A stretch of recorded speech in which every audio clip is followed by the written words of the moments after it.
सिर्फ इजराइल को नहीं, ईरान पूरी दुनिया को अपना डर दिखाने में लगा है। ऐसा इसलिए क्योंकि अमेरिका ने दावा किया कि ईरान ने एक बार फिर अपने पास समंदर से गुजर रहे तेल के एक टैंकर को जब्त कर लिया।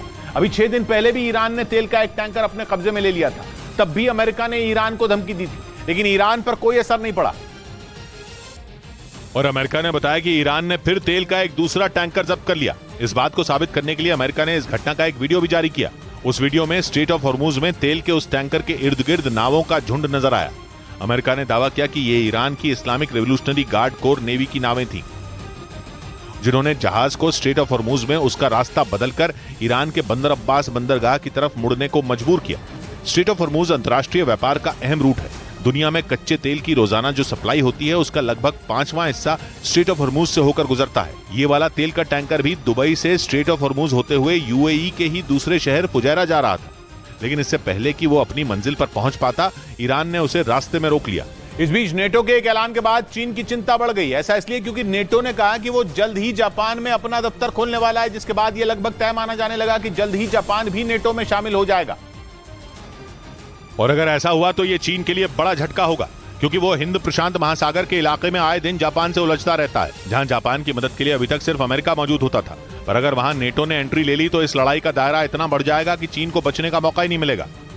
और पश्चिमी मीडिया का यह दावा है कि चीन की दादागिरी पर लगाम लगाने के लिए ही नेटो ने यह प्लानिंग की, ताकि हिंद प्रशांत महासागर में चीन को करारा जवाब दिया जा सके। पश्चिमी मीडिया के मुताबिक नेटो ने अभी जापान को अपने संगठन में शामिल करने का ऐलान नहीं किया है, बल्कि वो टोक्यो में अपना एक आधिकारिक दफ्तर खोलने जा रहा है, जिसके बाद ये तय माना जा रहा है कि आने वाले दिनों में जापान नेटो का सदस्य बन जाएगा। पश्चिमी मीडिया के मुताबिक नेटो के इस ऐलान के बाद शी जिनपिंग टेंशन में आ गए, क्योंकि जापान में नेटो का दफ्तर खुलने का मतलब यह है कि वहां 24 घंटे नेटो के सदस्य देशों की सेनाएं तैनात रहेंगी।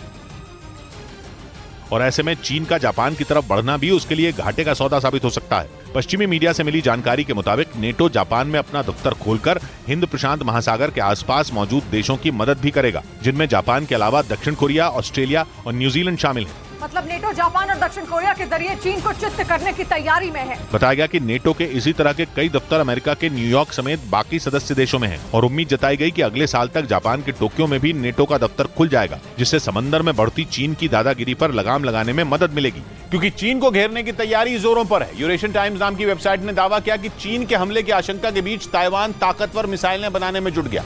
पश्चिमी मीडिया के मुताबिक इन मिसाइलों को चीन सीमा के पास तैनात किया जाएगा, ताकि चीन के खतरे से निपटा जा सके। क्योंकि चीन ने जिस तरह ताइवान की सीमा में घुसकर अपने हथियारों का दम दिखाया, उससे आशंका जताई गई कि वो कभी भी हमला कर सकता है। इसी डर से ताइवान ने खुद भी ताकतवर हथियार बनाने शुरू कर दिए। दावा किया गया कि इस बार शी जिनपिंग के इरादे बेहद खतरनाक दिखाई दे रहे हैं, क्योंकि ताइवान को लगातार मिल रही अमेरिका की मदद से वो भड़के हुए हैं, और इसी वजह से उन्होंने अपने कई जंगी जहाजों को ताइवान के नजदीक तैनात कर रखा है।